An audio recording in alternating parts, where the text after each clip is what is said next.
Assalamualaikum warahmatullahi wabarakatuh. Selamat pagi, sahabat semua dimanapun berada. Kembali pagi ini kita hadir dalam program JSA, Jangan Salah Arah. Kita membahas peristiwa-peristiwa yang terjadi secara jernih dan lugas agar kita tidak salah arah. Baik, kesempatan pagi ini kita akan bahas satu peristiwa ya, tentang kejadian banjir yang melanda ibu kota Jawa Tengah, Semarang. Nah, sebelum nanti kita bahas dengan narasumber kita akan lihat video pengantar berikut ini. Silakan. Banjir terjadi di sejumlah ruas jalan protokol, yaitu Jalan Pemuda hingga kawasan Simpang 5 dan Jalan Pantura Mangkang, Semarang, Kendal. Banjir juga mengenangi sejumlah kawasan permukiman warga yang ada di Kecamatan Semarang Utara, Semarang Barat, Ngalian, dan Tugu. Tim gabungan Polri, TNI, dan Basarnas bersiaga memantau laporan warga yang minta dievakuasi bila genangan air di rumahnya terus meninggi. Mulai banjir tadi pagi ya, hujan mulai dari jam 1 malam, terus mulai banjir kira-kira jam 6. Jam 6? Ya kalau di tempat saya sudah satu setengah meter. Banjir juga melumpuhkan perjalanan kereta api. Genangan air masuk hingga ke ruang tunggu penumpang, peron, dan lintasan rel di beberapa lokasi. 2 stasiun di Semarang, yaitu Stasiun Tawang dan Stasiun Poncol, ikut terdampak banjir yang melanda kota Semarang sejak Sabtu pagi. Genangan air setinggi 30 cm terjadi di ruang tunggu penumpang hingga peron. Bahkan jalur lintasan rel kereta di stasiun ikut tergenang. Mau ke Surabaya, tadi pagi sudah ke ketinggalan kereta, balik ke aspal. Salin baju ke sini basah lagi malah di delay. Oh, delaynya berapa jam, Bu? Katanya 2 jam nanti. 2 jam nanti. Kalau bisa jalan, kalau nggak bisa ya nggak tahu. Harusnya. Manajer Humas PT Kereta Api Daerah Operasi 4 Semarang, Iksvan Henry Wintoko, lewat keterangan tertulisnya menjelaskan bahwa ada 2 titik lintasan rel yang tidak dapat dilalui, yaitu di petak rel Alas Tua dan petak Jalan Kaliwungu, Kolobodri, karena kedua petak tersebut tergenang banjir. Banjir kali ini membuat 4 perjalanan kereta api penumpang, yaitu kereta Kapandaka, kereta Menoreh, kereta Joglo Semarkerto, dan kereta Ambarawa Express mengalami keterlambatan hingga 2 jam. Damar Sinuko, Semarang, Jawa Tengah. Kita sudah simak ya apa yang terjadi nih di banjir besar yang terjadi di Semarang. Ya mungkin langsung saja ya, gimana nih menurut analisa Bang Ahmad Nur Hidayat nih sebagai pakar kebijakan publik. Silakan Bang. Saya kira apa yang terjadi di Semarang adalah satu musibah ya yang menimpa anak bangsa, saudara-saudara kita, dan saya kira kita sangat prihatin ya melihat bagaimana Semarang dikepung oleh banjir. Dan saya kira kita pernah bahas nih beberapa periode yang lalu tentang banjir yang ada di Semarang, dan saya kira waktu kemarin kita mengkritisi ya banjir yang di Semarang itu, kita melihat kebutuhan adanya leadership yang solutif ya, yang cepat sehingga ini tidak terulang. Tapi sayangnya kemarin terulang lagi gitu ya. Jadi saya kira kok ini kayaknya kita nggak cukup belajar cepat ya, menggunakan segenap anggaran, segenap perhatian, segenap kerja keras untuk mengatasi banjir ini. Karena banjir ini kan satu ya, tidak nyaman ya buat warga yang ada di Semarang. Yang kedua, ini kan bisa melemahkan Jawa Tengah secara umum. Pelemahan ekonominya itu makin parah gitu. Ya, sekarang ini sudah terjadi pelemahan disebabkan oleh COVID. Saya kira yang terjadi di hampir di semua provinsi, tetapi dengan kondisi yang terus-menerus berlangsung banjir di ibu kota provinsi, ini akan membuat ekonomi pemulihannya berlangsung lebih lambat dibandingkan dengan daerah-daerah lain. Nah, kalau kita juga melihat bagaimana leadership ya, terutama kepala daerah ya Jawa Tengah, Bapak Ganjar dalam mengatasi banjir ini, saya kira ini ada satu hal yang menarik ya, di mana ada momen di mana Pak Ganjar kok marah-marah gitu ya. Padahal sebetulnya itu adalah bagian dari tugasnya dia gitu. Jadi nggak tepat lah kalau seandainya dia melakukan marah-marah seperti itu. Padahal kita sudah ingatkan, saya kira beberapa waktu yang lalu sudah diingatkan bahwa ini akan berulang. Tapi kenyataannya tidak ada satu usaha yang signifikan ya, selain hanya pencitraan ke kanan dan ke kiri dan hanya persiapan untuk menjadi capres. Tapi persiapan untuk mensejahterakan masyarakat di Jawa Tengah, khususnya mengatasi banjir ini kelihatannya tidak cukup menggembirakan perkembangannya. Demikian, Bro. Banjirnya sangat parah ya. Kemudian terjadi longsor di beberapa titik di Jawa Tengah yang merendam banyak berhari-hari. Kan kejadiannya dari pekan lalu ya, Jumat Sabtu sampai hari ini pun masih terjadi musibah banjir, bahkan sudah ada korban jiwa ya, ada 2 orang kalau tidak salah yang meninggal karena kesetrum ya. Nah ini gimana ini? Artinya sangat parah sekali ya banjir yang terjadi di Jawa Tengah ini. Sebenarnya terlihat sudah diprediksi memang cuaca ya, perubahan iklim ini ekstrim. Dan Jawa Tengah ini sudah diingatkan juga bahwa tanggul-tanggul yang berada di bibir pantai utara Semarang ini perlu diperkuat, pompa-pompa perlu diperbanyak. Dan ini kan sebetulnya masalah banjir ini kan masalah yang sudah dijanjikan oleh Ganjar saat Ganjar menjadi gubernur 2 periode.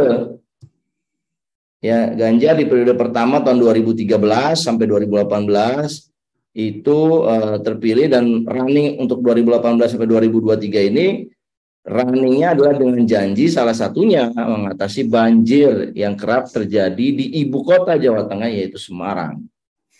Dan ini sekarang sudah di tahun 2022, Bro.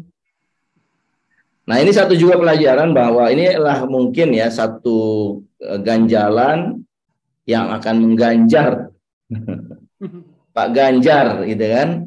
Mengganjal Pak Ganjar dalam running sebagai calon presiden, karena bagaimana orang melihat ya kepemimpinan Pak Ganjar kalau seandainya saat dia memimpin di level provinsi saja banyak yang bolong, banyak cacatnya, dan ini akan jadi satu hal yang negatif ya buat tim sesnya untuk memarketing Pak Ganjar. Salah satu diantaranya selain banjir adalah masalah kemiskinan. Ya, kemiskinan di Semarang juga termasuk yang paling besar ya di antara provinsi-provinsi lain di Indonesia.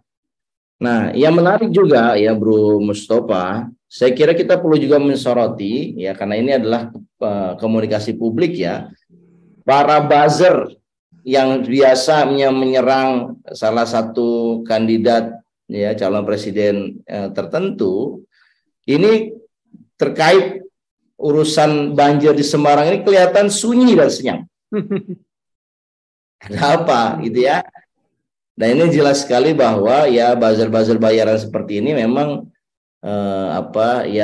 mereka bekerja berdasarkan yang bayar, dan saat ini mereka bekerja untuk menutupi ya kejadian banjir yang ada di Semarang. Makanya banjir di Semarang ini kan berlangsungnya sudah berhari-hari. Yeah.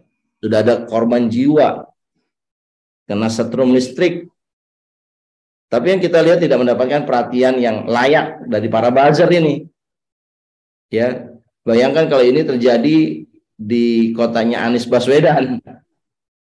Ya, ini pasti walaupun banjir dan sorenya surut tetap saja menjadi pemberitaan. Tapi kalau ini udah berhari-hari bahkan ada korban jiwa, buzzer terutama buzzer-buzzer yang dikelola oleh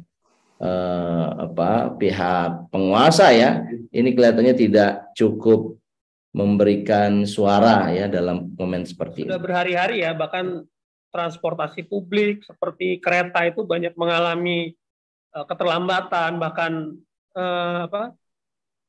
dibatalkan ya, ada yang dibatalkan karena tadi banjir yang tidak surut menggenangi rel. Kemudian juga bahkan penerbangan juga ada yang banyak terjadi masalah ya, penundaan dan lain sebagainya.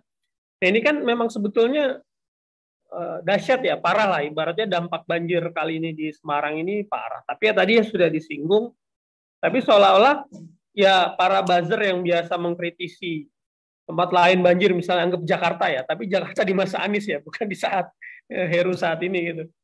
Itu dikritisi habis gitu ya kepemimpinannya. Nah, tapi ada kejadian yang terjadi di tempat lain yang jauh lebih parah, dahsyat. Tapi seolah-olah itu dianggap seperti ya bencana alam biasa, tidak ada apa-apa. Padahal kan ini kita ngelihat ya memang tadi sudah disinggung juga, ada kampanye Ganjar 2 periode ya. Ketika dia maju 2013, dia mengangkat isu mau menangani banjir. Ketika juga akhirnya sudah 1 periode, berarti kan nggak selesai juga kan. Maju 2018, isunya ingin menangani banjir juga. Nah, berarti kan ini secara janji kampanye juga sebenarnya nggak bisa dipegang, Bang ya, Ganjar ini. Gimana? Satu noda hitam ya dalam kinerja Pak Ganjar, apalagi ini kinerja yang sudah dijanjikan terlebih dahulu gitu. Saya kira Pak Ganjar dan timnya akan ya berusaha memenuhi janjinya ini. Ya, ini 2023 sudah masuk.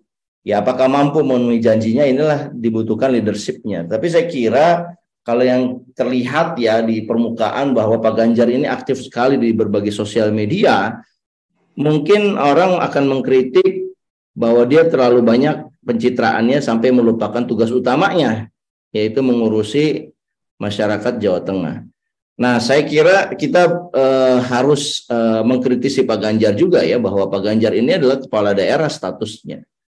Saya kira kalau dia ingin meneruskan amanahnya, ya mengakhiri masa kerjanya dengan husnul khotimah, ya dia harusnya bekerja giat dulu untuk provinsinya sendiri. Kalau dia bergerak sudah giat dan kemudian punya prestasi, barulah kemudian prestasi ini ditunjukkan dengan bangga kepada masyarakat, kepada publik. Saya kira apa yang dilakukan oleh Gubernur Anies Baswedan di Jakarta ya saat dia punya banyak prestasi, kemudian dia mundur, itu menurut saya adalah satu hal yang sangat baik untuk membuktikan diri dia bahwa dia well done dalam kepemimpinannya.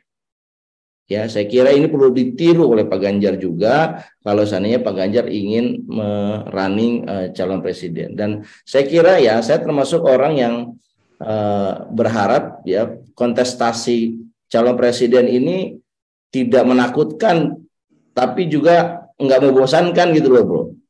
Apa istilahnya, seru lah gitu. Kayak kita nonton pertandingan bola. Nah kita berharap ya Pak Ganjar juga punya satu kapabilitas, satu kompetensi, satu modal apa istilahnya, modal kinerja yang baik. Kalau Pak Ganjar ingin menjadi calon presiden. Kalau enggak ya saya kira Pak Ganjar ini akan berat ya, walaupun janjinya manis, tapi kalau bukti kerjanya nggak ada ya biasanya orang tidak mudah percaya. Saya kira itu ya Bro Mustafa ya. Kan lagi-lagi ya, misalnya ada nih kayak Pak Ganjar yang sudah berjanji mengatasi banjir ya, ini sudah hampir 10 tahun dia berkuasa, tapi kan apakah ada yang mempermasalahkan gitu kan? Ini mana nih janjinya gitu kan? Mengatasi banjir, tapi banjir bukannya malah mereda, malah semakin parah ya Bang ya.